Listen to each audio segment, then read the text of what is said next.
JK Yadav Films present.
गेलिए पगली के याद में गला रे गेलिए पगली के याद में गला रे सोचला करी है ऐसन दिन देखबै टूटल दिल जिंदगी भर रखबै आबै छै याद ओकर हर पल रे गेलिए पगली के याद में गला रे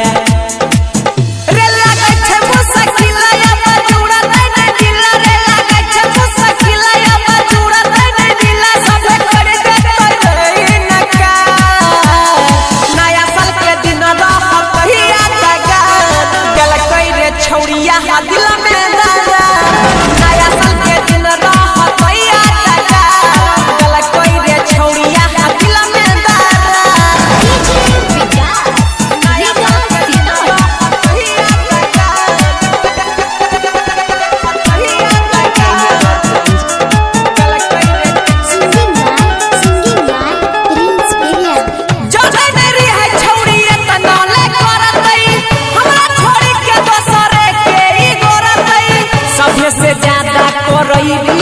कबो किए कह देला कई बेकार रे कबो किए कह देला कई बेकार रे जने मेरी है छौड़ी इतना ले करतई हमरा छोड़ के दोसरे के ई गोरतई सबसे से ज्यादा करई भी है प्यार रे कबो किए कह देला कई बेकार रे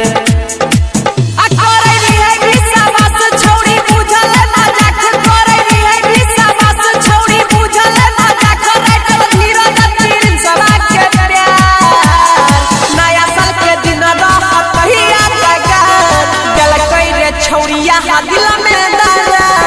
नया साल के दिन रह पहिया तका गल कोई रे छौरिया दिल में दरा JK Yadav